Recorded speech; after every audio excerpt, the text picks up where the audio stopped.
Welcome to Consciously Inspired Minds, where we ditch the default and live life by design. I'm your host, Brandy White, personal growth enthusiast, entrepreneur, and lifestyle coach. I host conversations with creators, entrepreneurs, healers, and educators committed to living a life of truth, intention, and connection. Understanding how to discover their inner vision to design their outer world. Our guests take us on a journey of what it means to embody a life of conscious inspiration, joy, impact, and service. Get ready to be inspired.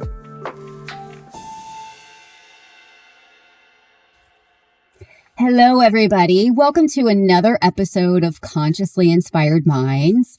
I have an exciting guest on today, Bobby Minelli. Hey, Bobby, how are you? I'm doing great. I'm happy to be here. Oh, I'm so excited to have you. Bobby is the owner of Household Books in Walnut Hills here in Cincinnati. Not only is he the owner of Household Books, but he is also so many other things. So many talents, a writer, a creative, a musician, and I'm really excited for him to share his story today and how he's bringing service and impact to our community here in Cincinnati. So, Bobby, how's it going? It's been a couple weeks since we've met in person, but so this is our second encounter, and we can kind of maybe fill folks in on how we met. But how's your day going so far? Oh, it's going wonderful. I've likened small business ownership to surfing in some ways. So, Okay. I'm up on the board and I'm riding the wave, and it's nice out here today. Good. Yeah, good. A day at a time, right? And on this entrepreneurial journey. I know. Yeah, I love that. Well, good. So I want to give everybody a formal introduction to Bobby. So Bobby, as I mentioned, is a writer, musician, and lifelong devotee to the culture of the book. In 2022, he founded Household Books, a bookstore and literary venue dedicated to spreading the joy of book culture. The process of making that dream a reality has allowed Bobby and Household Books to host and collaborate with over 30 local Cincinnati organizations and to fulfill their mission, one used book at a time. I love that so much. I've got to tell folks, let's just go there. I've got to tell the listeners how we met and my first experience in Household Books, because it was so unique and so special. As some of you may or may not already be aware, I am the owner and publisher of a luxury direct mail publication here in our local community called Hyde Park City Lifestyle. And I am currently looking for additional partners for the magazine, and I came across Bobby's business, Household Books, and was certainly intrigued. So we make a meeting, and I walk in, and he's located in Walnut Hills. And I walk in, so I'm coming off this busy street. It's a hot summer day, and I walk in, and it just feels so comfortable, so nostalgic. I had to write some words down intentionally about how his bookstore made me feel. I felt so grounded when I walked in. So imagine the lights are dim. There's some twinkle lights hung up. There's used books. There's jazz music happening. As I come in, he's putting books on the shelves. He's offering me water or coffee. I just immediately feel so curious. I feel so smart. And it just felt like a very unique experience. And I just felt so welcome. So after I met with Bobby, I'm like, you have to come on the show and tell us your story, because his concept is so unique. So I'm walking in and I'm seeing all these books, and I'm seeing sofas, and the jazz music is on, and then I'm seeing vintage clothing. And it's just, the concept is so incredible. And he started to tell me his story, and I had to have him on the show so he could share his story with all of you as well. So, Bobby, thank you for that. Thank you for building the sort of experience that you have. It's so special to our city. I like to kind of kick things off with a little bit about your childhood. So tell us a little bit about where you come from and how that has influenced and impacted who you are and where you are today. Well, thank you so much for those kind words. That's incredible. And that's exactly what you hope when you're trying to design a space in a business that is, centered around experience. So thank you. I was born in Hamilton, just north of Cincinnati, and grew up in Hamilton and Fairfield. And in fact, the name Household Books comes from essentially the experience of growing up. And my grandmother managed the St. Vincent de Paul in Hamilton. And I'm the oldest of 5 kids. And so if it wasn't nailed down, there's not a ton of space, so things are coming and going between the St. Vincent de Paul all the time, which makes it kind of comedically ironic that I now have vintage clothes in the space, because as a kid I was like, oh, I don't want to wear Grandma's St. Vincent de Paul clothes, but of course inevitably we did. But well, the kids are calling it thrifting these days, so yes, exactly. It's coming back. It's something cool to do now. Yeah. Yeah, I was in on it way before. I was in on it way before way before it became trendy. Yeah. All the way back to my grandma's days. Maybe she was in on it, but whether it be Star Wars toys or Tupperware, if it wasn't nailed down, it could go back and forth between the St. Vincent de Paul, but the books never went anywhere. The house was always full of books. And my dad would say, like, we are a household with books. Like, the Minelli household is a household with books. We have books everywhere. It was important to him. He was a teacher, and both my dad and my mom, one of the great micro luxuries of their life was reading every night. And so the books were not subject to the transience of all of the other items of clothing or objects in the house. And when I got older, started to conceptualize this idea that became household, something about like the syllabic tactility of like household and household books and the connection to my childhood seemed appropriate. And so that's kind of where the name came from. But, when we were growing up in the 80s and 90s, bookstores were our sanctuaries, especially, coming from a large family. You got, eventually there were 5 of us, you got strollers and when you go to the mall, you're half a parade, and then you get into the bookstore and you can all relax in the air conditioning and everybody can find their section. And, so books were a really central part of, establishing what type of places I wanted to inhabit and what type of places I felt safe in, and also developing the act of agency of choosing who I wanted to be. So you were kind of doing both things in a bookstore. Yeah, I love that about a bookstore, that when somebody goes in, they're either choosing what type of tribe they might want to align with, or something about themselves that they like, that they would like to further develop, or something about themselves that they think they might like to grow into. That act of agency is really interesting to me. And it's something that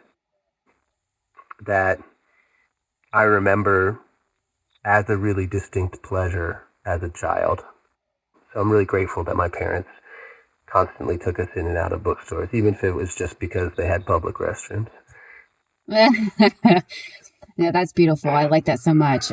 I was just telling Bobby before we hit record that as a kid, I never read. And I'm an avid reader now, but I only started picking up books again probably 4 or 5 years ago. And now I was just telling my family the other day, I'm like, my kids are always like, there's another book coming from Amazon. Like, how many books do you need? I'm like, listen, I'm just building my library. It's all good, but I'm going to get to it. But I'm like, I could buy a book every day of my life and be so happy with that. But yeah. And so I feel like I'm on this journey today of learning and growing and kind of tapping into this book culture that you talk about. Sure. And so that would be my next question to you is when you think about creating this space that you have and building on this experience, and when you talk about book culture, what does that mean to you? Well, I think the culture of the book is a culture that deals in infinitudes by its nature. And so the feeling that you experienced when you walked into my store of being surrounded by kind of a quiet, electric, buzzing potential and yet calmed by it at the same time is what Yes. is at the center of book culture to me. In terms of how that culture serves or provides social utility, I don't think there's any overstating its value. Obviously the book as an object is one of our greatest creations. And certainly, as any reader in any stage of their journey will understand, you know, it, the book is a way to teach you to develop empathy, to teach you to imagine, you know, people and experiences outside of yourself. Mm. And it's long been recognized as this tool for cultivating and engendering empathy. But I think also beneath that, there's another critical lesson that happens almost on a subconscious level. Is the books, the book, the bookstore, book culture allows you to absorb this lesson that you're not bound by the limits of your own circumstance. And Sure. that's an incredibly freeing thing. That recognition of agency within your life, your ability to choose and to decide upon a direction or a true north or to try different directions. That that agency that comes with understanding and perspective is something that, regardless of what future you might be facing on an individual level or a societal level, it's never going to lose its value. It's an incredibly valuable thing to Mm. understand. So I think that when I'm talking about the culture of the book, I'm talking about the the ability of the book and the bookstore and libraries, certainly libraries as well, to pass on some of those essential lessons, and Mm. also the the micro luxury and the balm to whatever existential dread we all may be carrying that is just to exist in those places. You don't have to, you go into, whether it's the Barnes and Nobles or, there are so many great independent bookstores here in Cincinnati and great used bookstores as well. But you could be in Barcelona and wander into one, and you don't even have to think too hard about it. You don't have to think about all those things I just mentioned. You just absorb Yeah. some of that peace, some of that, Yeah. some of that calming. We're gonna be okay. Yeah. Take a minute for yourself, energy, and that's the culture that I'm talking about. I think it's one worth proselytizing on behalf of, and certainly one worth preserving and valuing and moving forward. And when you had mentioned giving agency, it really does. Being around books, being in a bookstore, especially a bookstore like yours that you've curated and they're used books. And so that that gives a sense of connection, of truth, of curiosity, and then also of choice. And I think being in a space like yours really invites authenticity. I think that's probably the best way that I can express how I felt that day. Like it just really embraces authenticity and it welcomes all walks of life and it feels very diverse. And so Yeah. And then that peace and that calm that you're talking about is just so lovely and something that we so deeply need right now. There's just so many things coming at us every day all at once in this world of technology and now AI, and so to be in this space of history, of imagination, of creativity, and of comfort. Gosh, I mean, what a healing sort of opportunity. And that's how I see it as well. It was a healing experience coming into your bookstore. That's I'd love to lovely. talk about, yeah. So thank you. I'd love to talk about sort of the impetus of the idea of you and your brother. I was reading some articles of you and your brother, you and your Mhm. guitars as you're a musician, thinking, okay, well, we don't Yeah, have anything to lose here. And then your love for yeah. books. How did you begin to cultivate this new model of a bookstore and really sort of what was the genesis of the idea behind household books and the space that you wanted to create? If you could start telling us your journey Well, there. yeah. You know, as you noted, that story kind of amazingly begins, you know, with my brother and I being broke musicians. We both went to Loyola in Chicago, and we were the house band at the local bar. And you know, we shared an apartment, and you know, took turns sleeping on couches, and lifted each other up, and kind of like constantly there for each other through those young adult years. And Mm. at one point in time, we were having a conversation about you know people. We were at the age that people's grandparents were dying, and people were being left things. And we were talking about, you know, obviously there's a sort of a generational wealth conversation that happens as you're going to college, or people coming from different backgrounds. And, that some of that comparative stuff is totally natural. And eventually we were like, man, well, how could you combat the idea of having nothing to leave anyone? If you're broke musicians, like, how do you, we're not going to have a 401k. We're not going to, like, what do you, Hmm.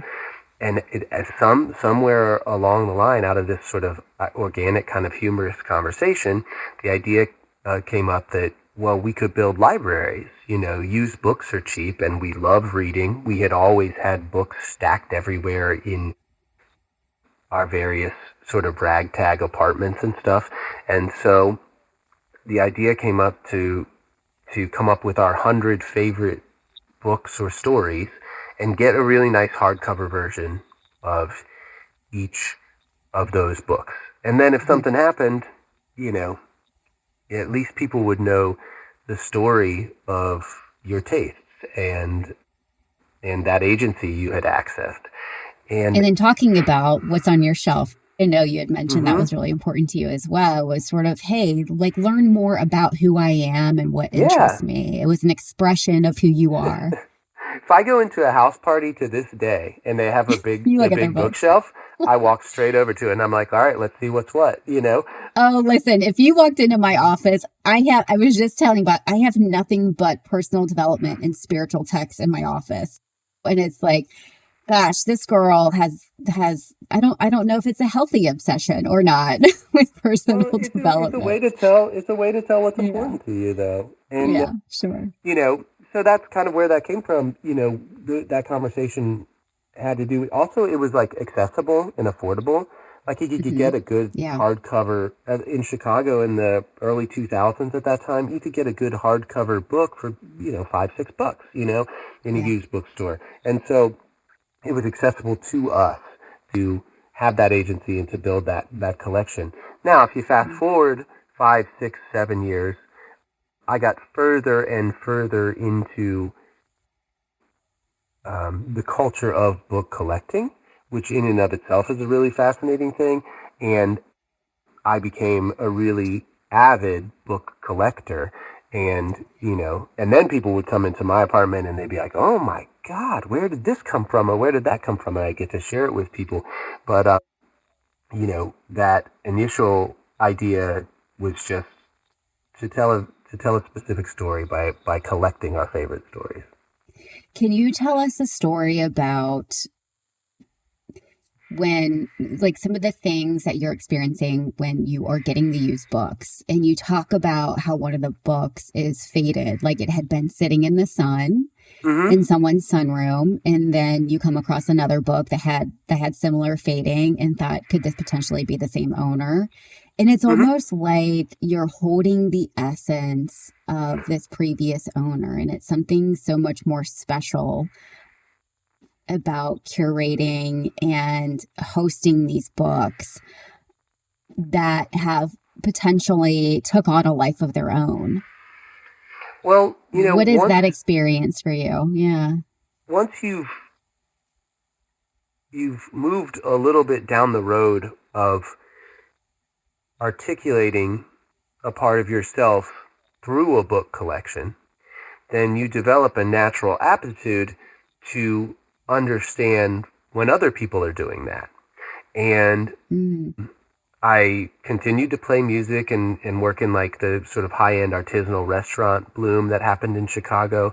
And my buddies and I eventually started a brewery, and that required a lot of driving because the self-distribution laws in Illinois had all changed. And so you could put, we spent $3,000 on an old Astro van, and then the beer we made would go into the Astro van, and then we had ripped out all the seats and we would drive it to the places that were buying it. And I had made a little pin map of all of the different used bookstores, including the half-price books that surrounded the Chicagoland area.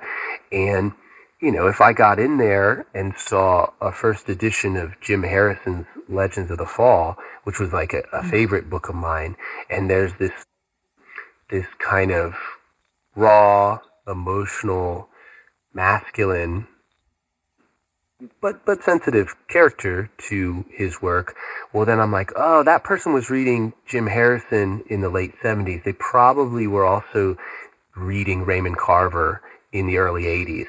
And so even though H and C aren't next to each other in the alphabet, if I knew that somebody had donated or sold to Half Price Books some really good Jim Harrison books, well, I got to go check Raymond Carver then, because whoever this person was, they probably had some interest in Raymond Carver. And that was true.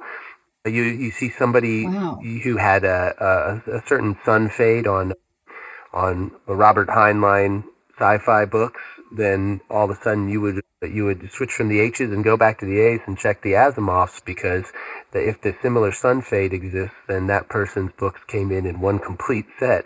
So there are all sorts of tricks to the trade, and in terms of tricks you learn as you continue to swim in these waters, you get better and better at assuaging or completely getting rid of entirely the guilt that comes with buying an additional book. So one of the things that's great about what I do now is I just I'll let people, call me a pusherman, call me whatever, but the next time your kids are like, is there another book coming from, just be like, you know what? The no guilt, like you'll get to them eventually. I collected 22,000 books to start household. 22,000. Yeah, and people come in and they're like, people say all the time, they're like, have you read all these books? And I'm like, I have plans to. I know. What's that? Exactly. Yeah. Yeah. There's something about the book that just lifts my spirits, and it just brings joy to my day. It's what gets me out of bed in the morning. A cup of coffee and a book. And so, yeah. And so when we talk about this space that you've created, so you're not only a bookstore, you're so much more than that. When we had talked about you collaborating with over 30 local Cincinnati organizations, tell us a little bit more about what's important to you in the bookstore and collaborating with other local organizations in the community, and how you're bringing warmth and diversity into your space, and really advocating for imagination and creativity in the arts in our community as well. Well, yeah, that's something that's that's really lovely to get to share with people, because it's one of the most gratifying things about building a space like this is seeing it utilized in so many different ways. I was really lucky in Chicago while pursuing a life in the arts. I was introduced to the folks at 826 Chicago, which is a nonprofit youth writing center that provides field trips for students who come in and get an exposure to both book culture and to the culture of creative empowerment. And I volunteered there for several years in Chicago, teaching creative writing and tutoring and being a storyteller. And Dave Eggers, the co-founder of that nonprofit, had already been a hero of mine. He's an author who wrote A Heartbreaking Work of Staggering Genius, was his first work, and it was a foundational book for myself in my reading journey. And he had, in 2002, started these youth writing centers. There was initially one in San Francisco, and then in Boston and in Brooklyn and Chicago. And while not all of them are directly affiliated, there are over 40 worldwide that kind of use this formula. And one of the things that was central to it is that each of these spaces, the actual spaces that were designed to welcome young authors and students in, they're absolutely beautiful, incredibly creatively designed, stunning spaces.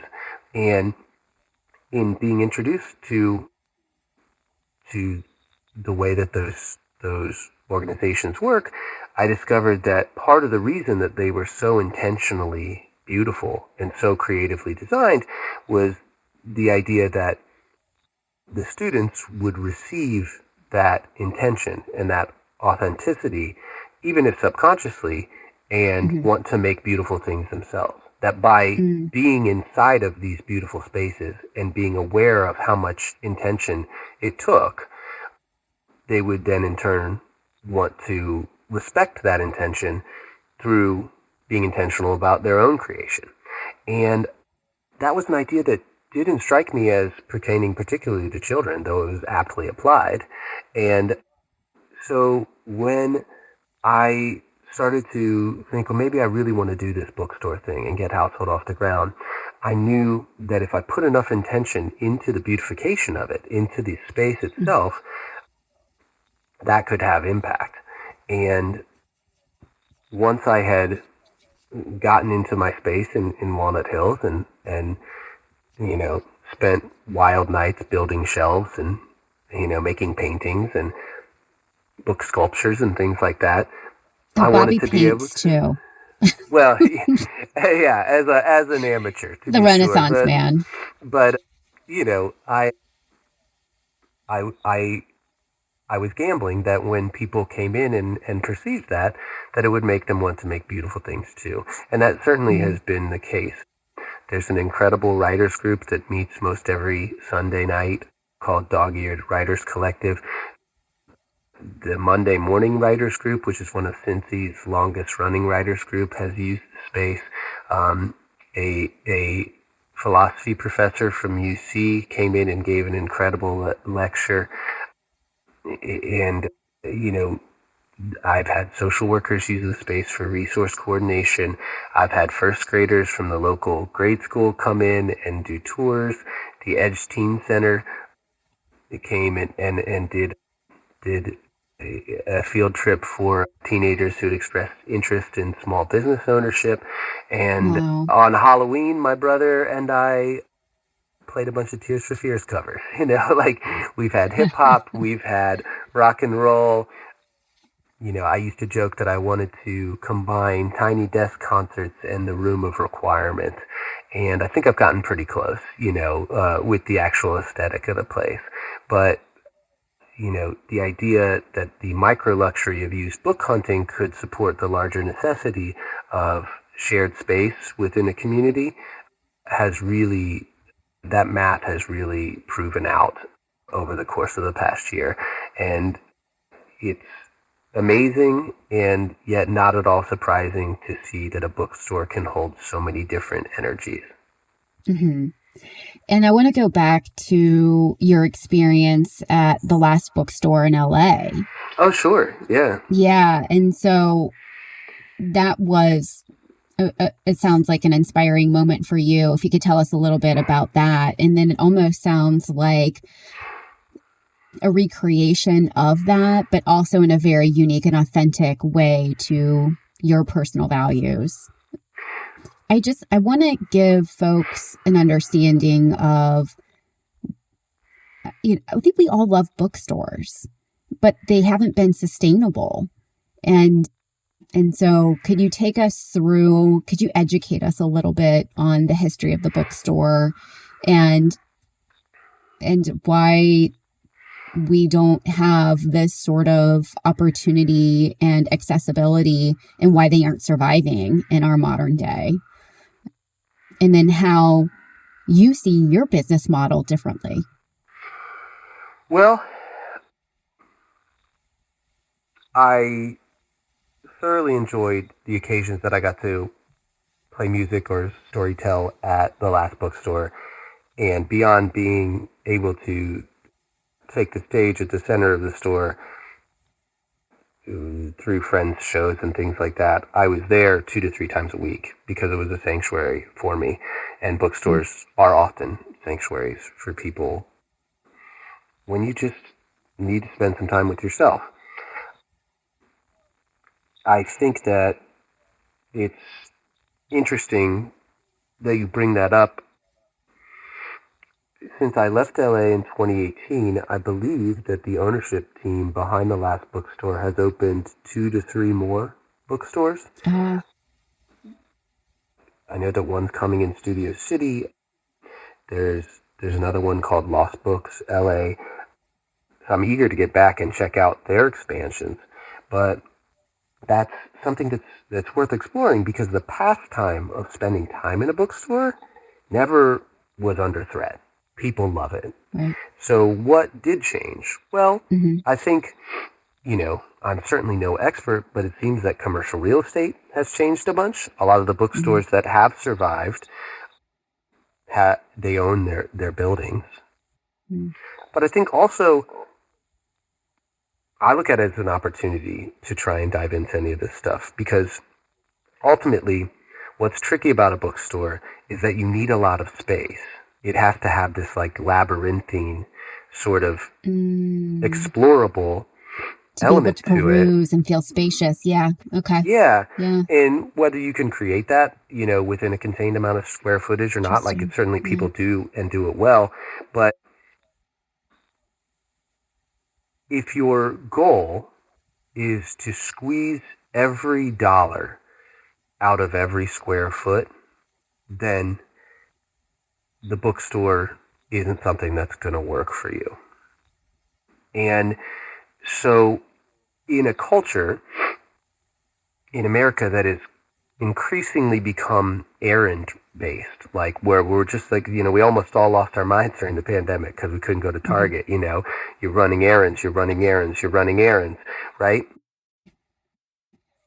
The emphasis, we're running away. So the emphasis when you're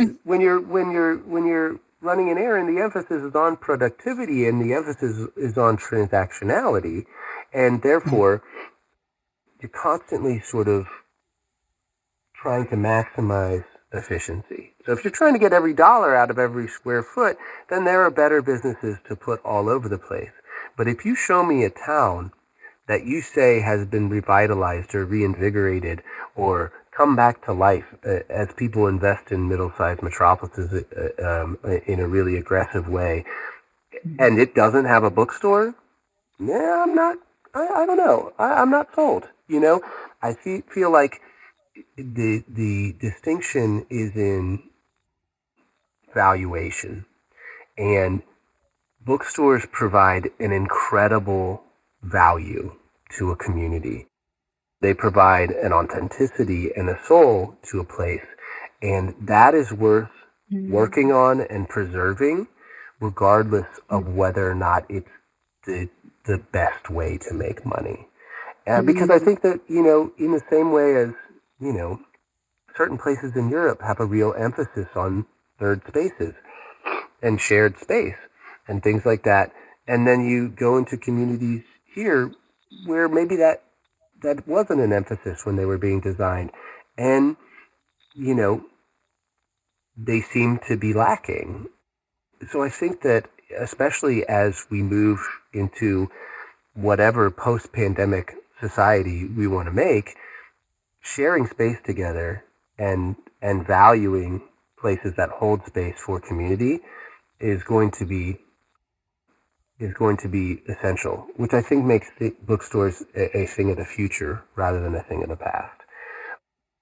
It's just that you have to reframe or recontextualize value so that it doesn't just mean money.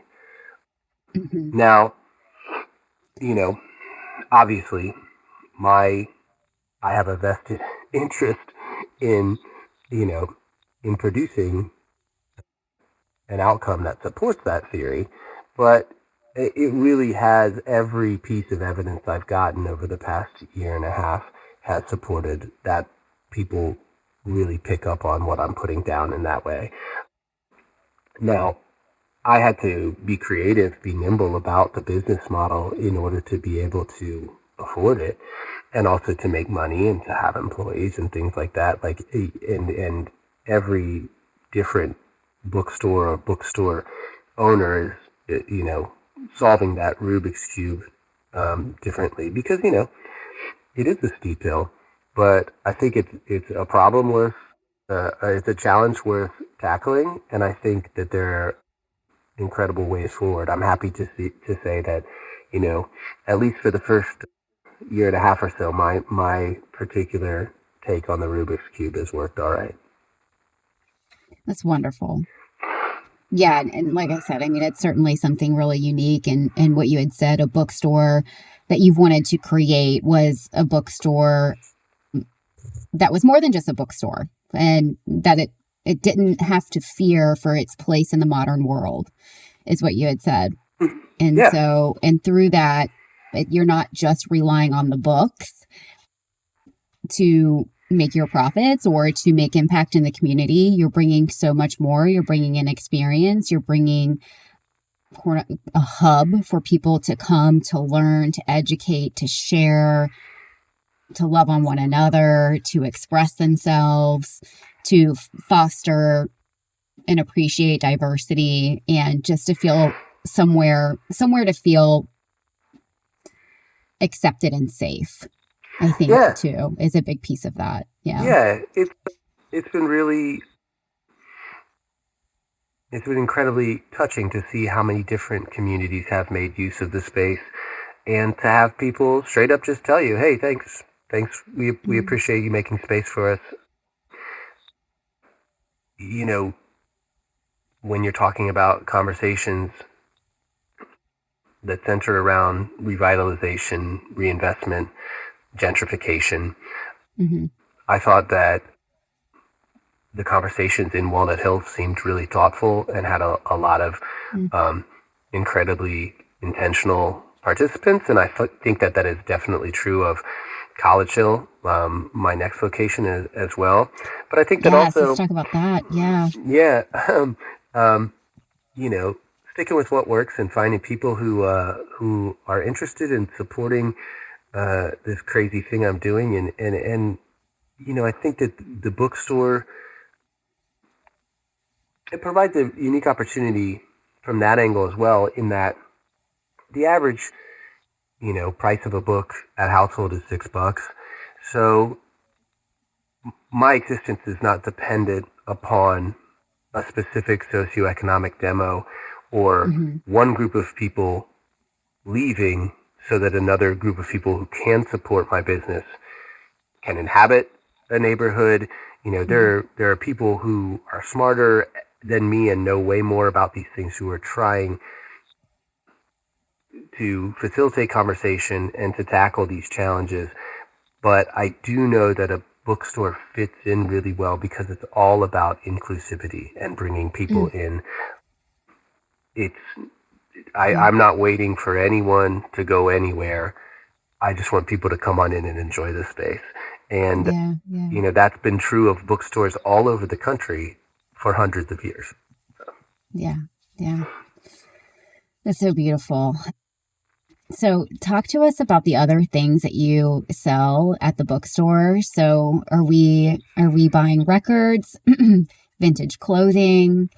And I have to mention this to our listeners. When I came in, you were giving me a tour and we went into the back room and there was a first edition of Peter Pan sitting on the desk back there. Yeah. And I'm just like, this is like, you can't, I mean, it's just so special what you've created. And I love going into a half price books. It's one of my favorite pastimes, but coming into your bookstore, Bobby, was just, I mean, I keep thinking about it. And so, and what a pleasant experience it was, and the unique offerings that you have, and that you're just not likely to find in other spaces and places, and which makes it even more magical. And so yeah, back to what your other offerings as far as pulling in clothing and records, and tell us a little bit about that. Well, when I was getting the idea off the ground, I kind of joked that it was a tactile response to a digital age, that we may own less things, but we might be more intentional about the things that we do own, or the way that we accumulate them. And so I had collected and received an incredible donation of vinyl as sort of like tactile supplementation. The years in bands in Chicago had required, not through necessarily sartorial selection, but more just out of necessity. I had acquired a huge amount of like vintage Levi's, thrift store Levi's and things like that. The whole idea was kind of like tactile supplementation, Yeah. And, as anyone who enjoys being in a bookstore probably understands, anytime I was in a bookstore with my family, I would get the question of like, how much longer are we going to be in the bookstore? Or like, are you done here? And, the vinyl or the vintage sort of puts off that question for a little while too. Somebody has something else to look at. Sure. Insofar as what's unique about things you can find in the space, there's this element to use book hunting that I've always loved. That's like, it's like your childhood best friend who takes you into their grandma's attic at a certain point is like, hey, you want to see something really cool? Let me take you over here and show you this like old chest or something like that. That's what I use that back room for is, oh, hey, Brandy, you want to see, have you ever seen a first edition of Peter Pan? You want to see what Picasso's handwriting looks like? Like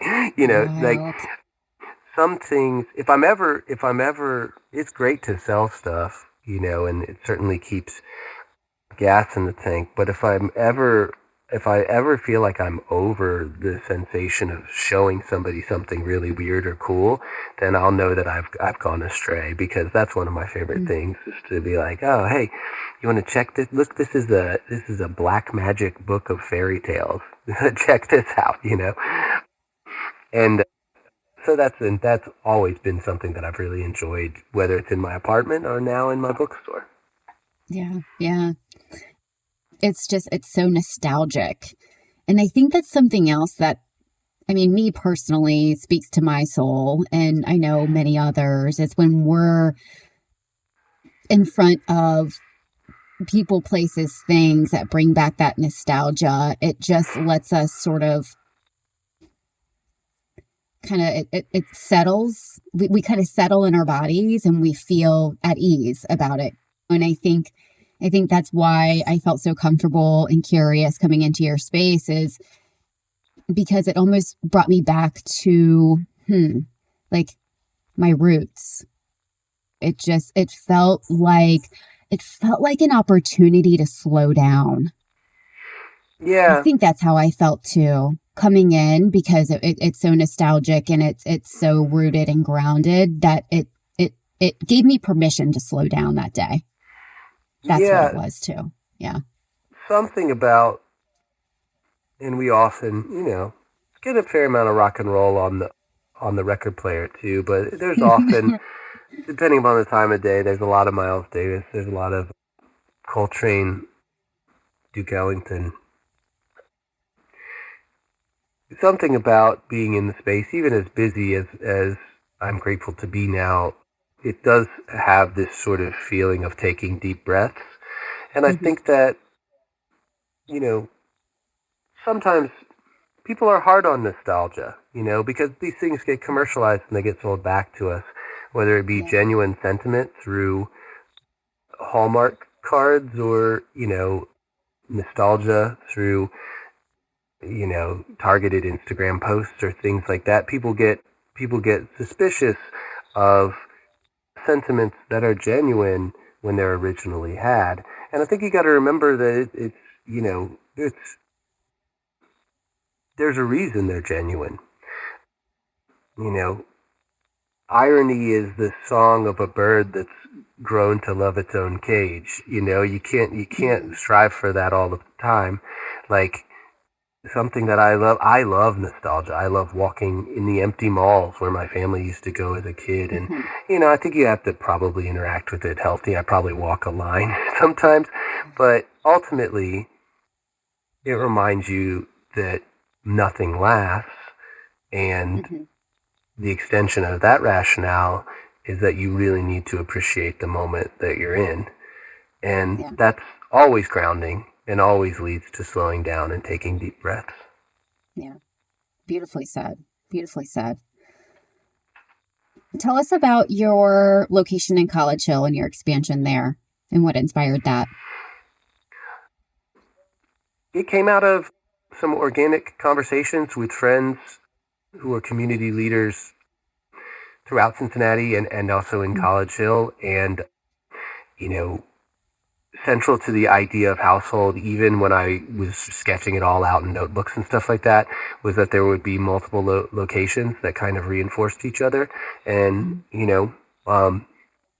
show how this thing can work. And so while I've had to be extremely strategic and extremely tactical because I don't have any money, so it requires that. But, Yeah.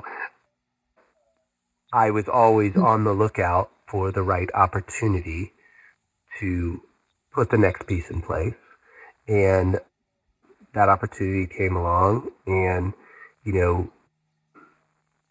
I've used a lot of hope and very little optimism in planning the small business parts of it, and that has worked so far. And, so when the opportunity came along to pepper in some daring and take a chance on being able to grow and ultimately hopefully grow beyond me so that other people can find agency and empowerment in the place, then I knew it was the right thing to do to take it. So that's how College Hill came about. I'm going to be soft opening there in October, hopefully in early October. And that's a really cool community that has absolutely embraced the idea from the outset. I've gotten so many different expressions of like excitement from so many different angles. And I think it's just another example of like the fact that the bookstore isn't going anywhere, you know. In fact, several other neighborhoods were like, "Hey, we want a bookstore. We want a bookstore." And I was like, Wow. "Yeah." I mean, I would love it. I would love to see as many as possible. And there are so many great bookstores in Cincinnati. We're really, really Yeah. fortunate in that way. Yeah. So will the location in College Hill take on the same personality as Walnut Hills? Or will it have a little bit of a different aesthetic? Or can you give us a little bit of a teaser there? I think it'll have the same maximal, nearly half an art installation because there are so many books aesthetic to be sure. But Yeah. one of the cool things about having a a large amount of books that offer all sorts of discoveries is that you build in there these load-bearing statements of taste that are books that, you know, say something very specific about my taste and also about the people who enjoy shopping here at the Walnut Hill space. And so Mm. I will have statements of taste built into that Mm. College Hill space, and then I will Yeah. have things that become expressions of that community itself that people tell So me about, great. you know? That's so great. So Yeah. there, it will be a reflection both of me and of that community at large. Ugh, so good. So, so, so good. I did have a burning question for you when you were thinking about opening up this next College Hill location and sort of the daring of it.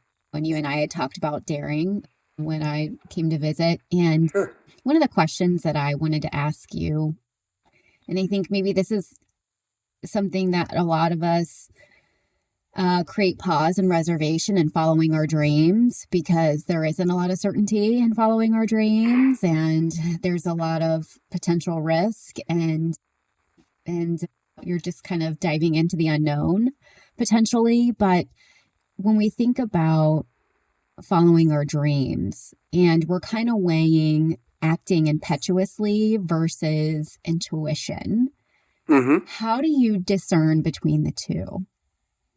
How do you discern between am I acting impulsively or am I following a nudge? And am I following my intuition? Gosh, that's a great question. Yeah. I think that this is something when the young when the teen field trip came through last month, Hmm. something that we kind of stumbled upon together in chatting was the idea of allowing yourself to develop personally and professionally a true north, something that you're moving towards. And Mm-hmm. the better understanding that you have of that true north, then the better compass you have in the moment when Hmm. assessing the decisions before you. I think that oftentimes people are prohibited, or they're worried about inhibited. Maybe I should say they're worried about making the right decision, Hmm. and I don't know that. I think it's I think it's kind of a mistaken assumption that any decision you make will come with clarity and Hmm. like the idea that, oh, this was definitely the right one. You can maybe retrofit on that sometimes, but like ultimately the decisions you make are the decisions you make, and you don't know what would have happened if you made the other one. But if you can weigh it against some sort of personal true north, is this moving me towards this thing that um, that I've tried to align all of my directionality, you know, Hmm. with over the course of my personal and professional life, then that's something that I find helpful. Yeah. You know, the the one of the things that's funny about books is that, you know, when you're experiencing a narrative, you're experiencing it linearly most of the time. And Hmm. so it seems like people always kind of knew what they were going to do. Like there's a point A to point B. And it's boring to write about indecision, right? You know, like if you don't get a ton of books that are Then we just would like, never oh, go anywhere. he didn't Nothing know would what ever to do, happen. he didn't know what to do, you know, like decision Yeah. propels plot. And Mm. Yeah. so Oh, I when I love was that. young, I have ADD and Yeah. I've struggled with that. When I was in my early 20s, I was so plagued by it that I started using this thing I called reverse narrative clarity, where I would go to the end of the story, whatever the story of that moment or that year or that time period was, and then I would reverse engineer backward to my current moment. And I would write out what sequence of things had to happen backwards until I got to the Interesting. decision right in front of me. Now, it's an imperfect science, but it was kind of funny that I had developed this thing.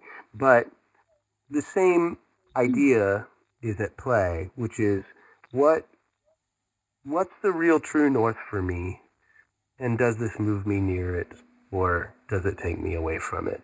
And I think that that's just like, knowledge of self and of your personal and professional values ultimately can be really helpful in that regard. That's not to say that you shouldn't be impetuous or impulsive, capricious every once in a while. That just keeps things fun. But if it's a really if it's a really important decision, you know, Yeah. having that to weigh it against is always helpful for me. What is your true north? For me, it is, I didn't dream of proprietorship. You know, Hmm. I dreamt of a clubhouse at the end of the world where I could make cool things and share the things that I love with people and where they could do the same. And and hopefully I'm always moving towards that. Mm. It's magical. That's magical. It's been a pleasure, Bobby. Thank you so much. It's really lovely to chat with you too. I can't wait to listen and to meet more of your listeners, and really thanks for the opportunity. Oh, of course. Of course. I can't wait for people to experience household books and to meet you. And you're very, gosh, what is it? You have a style about you as well. I mean, you just exude creativity and authenticity and kindness and warmth and inclusivity yourself. So that's just the essence of who you are. And so thank you for that. Yeah. And Thank this you. is certainly this household books and everything that you're doing is just a beautiful, beautiful extension of who you are. So, Thank you. and that shines Really. through. You're welcome. You're so welcome. A few closing questions for you. Sure. How do you live a life of truth and intention?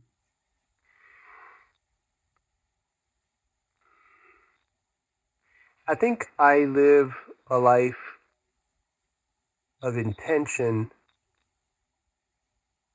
out of habit. I Mm. recognized how important it was to be intentional, gratefully, through a series of maybe calamities when I was young. And fortunately, I was able to see how valuable that was. And so I made it a daily habit to be very Mm. intentional. I think I live a life of truth by ensuring a certain proximity to beauty and being around what's beautiful for me has always reminded me of what's true. Mm. And so I think that like those things in combination allow for you to stay on course and stay in the moment at the same time.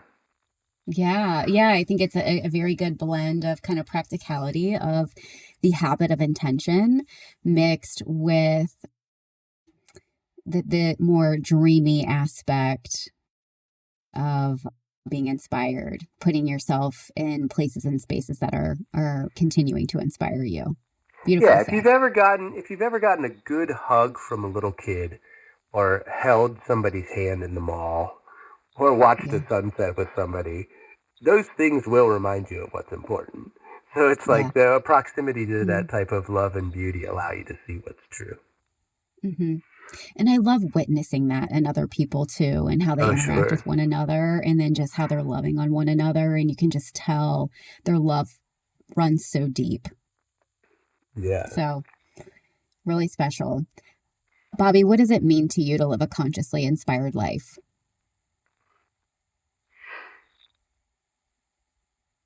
Well, one of the things that I've been encouraged by post-pandemic is people shedding the idea of guilty pleasures. You know, like, I know a lot of people who read romance books now who didn't let themselves read romance books before because they feel like, you know what, screw it. I like what I like. I'm going to read my, my mom calls them trashy romance, whatever. But like, whether it be,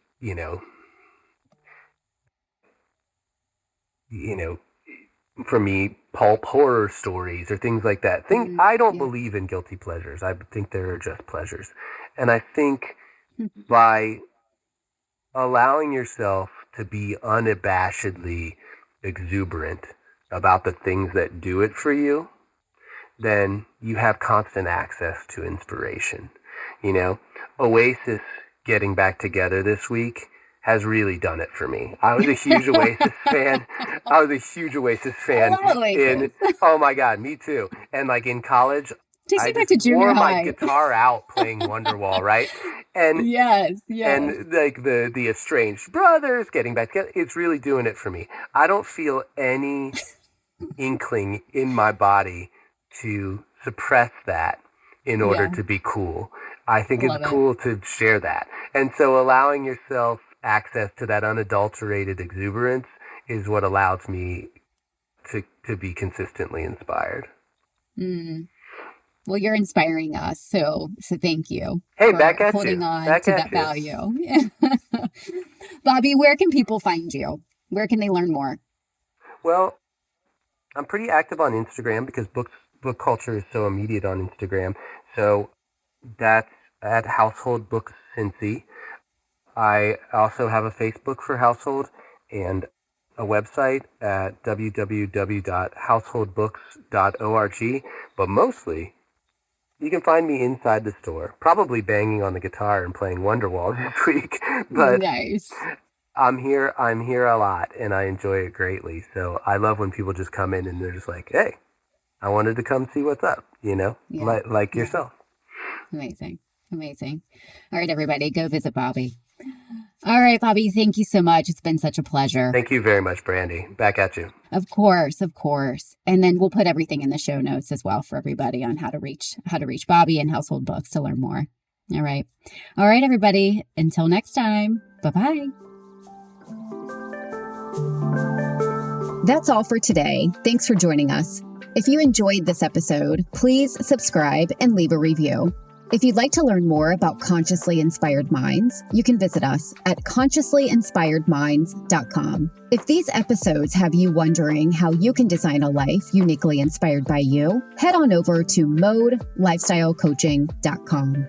That's MODE lifestylecoaching.com and schedule a free call. I'd love to learn more about your deepest desires and how we can get you closer to your authentic life vision and impact. Until we connect again, explore what inspires you.